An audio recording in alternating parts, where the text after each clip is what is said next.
kenalin kita dari kelompok 7 yang beranggotakan saya Azkara Ikra, saya Diana Hanifa, saya Nuraza Afina Firdaus, saya Nazifah Fawaza. Pada kesempatan kali ini kita akan membahas materi tentang kimia hijau. Beberapa hal yang akan kita bahas diantaranya ada Pengertian kimia hijau, latar belakang dan sejarah kimia hijau, tujuan kimia hijau, pentingnya kimia hijau, prinsip-prinsip kimia hijau, contoh penerapan kimia hijau, dan proses yang tidak sesuai dengan prinsip kimia hijau.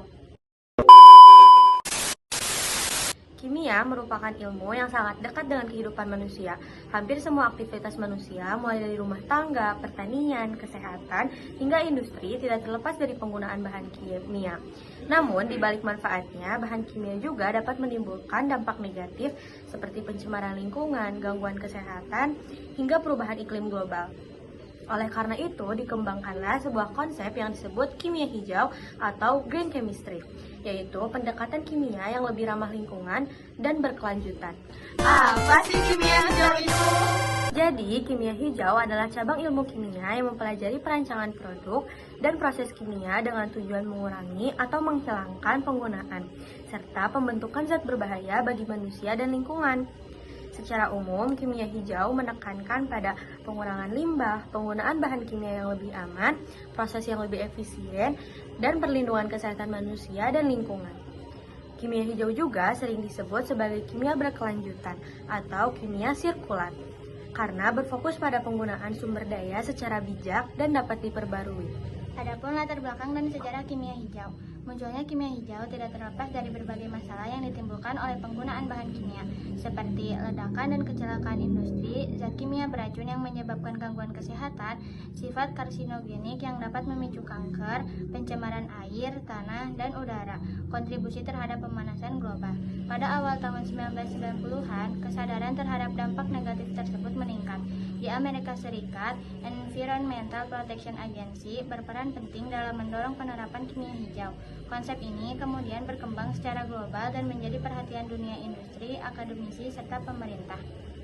Selanjutnya ada tujuan kimia hijau.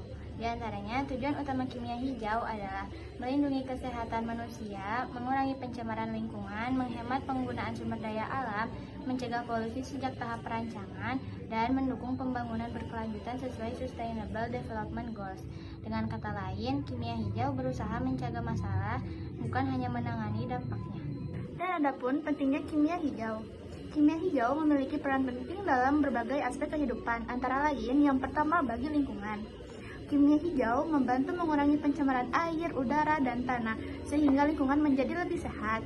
Yang kedua, bagi kesehatan manusia, penggunaan bahan kimia yang lebih aman dapat mengurangi resiko penyakit akibat paparan zat beracun. Yang ketiga, bagi pembangunan berkelanjutan, kimia hijau mendukung pembangunan yang tetap memenuhi kebutuhan manusia tanpa merusak lingkungan untuk generasi mendatang. Yang terakhir, pencegahan pemanasan global. Dengan mengurangi emisi gas rumah kaca dan penggunaan bahan kimia berbahaya, kimia hijau berperan dalam menekan laju pemanasan global. Lalu, ada prinsip-prinsip kimia hijau. Kimia hijau memiliki dua prinsip utama, di antaranya yang pertama adalah pencegahan limbah, lebih baik mencegah daripada membersihkan limbah. Yang kedua, ekonomi atom, memaksimalkan bahan baku menjadi produk. Yang ketiga, ada sintesis dengan zat yang tidak berbahaya. Yang keempat, merancang produk kimia yang lebih aman. Yang kelima, ada penggunaan pelarut dan bahan tambahan yang aman. Yang keenam adalah efisien energi.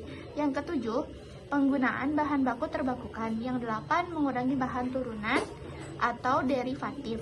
Yang sembilan, ada menggunakan katalis daripada pereaksi berlebihan. Yang sepuluh, produk kimia harus mudah terdegradasi.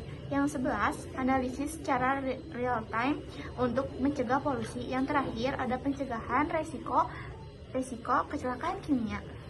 Dan adapun contoh penerapan kimia hijau. Penerapan kimia hijau dapat ditemukan dalam kehidupan sehari-hari, seperti menggunakan pestisida alami dalam pertanian, mendaur ulang pelarut dalam industri, mengolah limbah sebelum dibuang ke lingkungan, mengganti CFC dengan bahan yang lebih aman, dan menggunakan energi terbarukan seperti tenaga surya. Dan yang terakhir, proses yang tidak sesuai prinsip kimia hijau.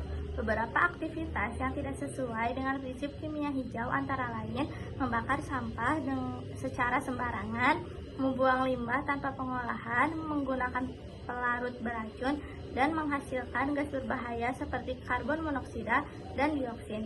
Dampaknya dapat menyebabkan gangguan pernapasan, pencemaran lingkungan, hingga kematian biota air. Sebagai kesimpulan, kimia hijau merupakan solusi penting dalam menghadapi permasalahan lingkungan akibat penggunaan bahan kimia. Dengan menerapkan prinsip kimia hijau, kita dapat menciptakan proses dan produk kimia yang lebih aman, ramah lingkungan, dan berkelanjutan demi masa depan yang lebih baik. Gimana nih sama penjelasan yang tadi? Udah bikin kalian ngerti belum? Semoga bisa bikin kalian paham ya sama apa yang kita jelasin tadi. Sekian yang bisa kami sampaikan di video kali ini. Semoga bisa bermanfaat dan menjadi wawasan bagi teman-teman semua. Sekian dari kelompok kami. Dadah!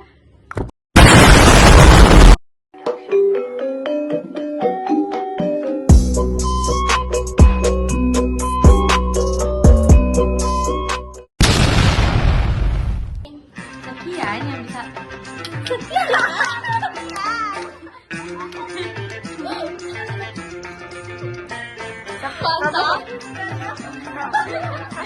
Kayak gak disediakan aku.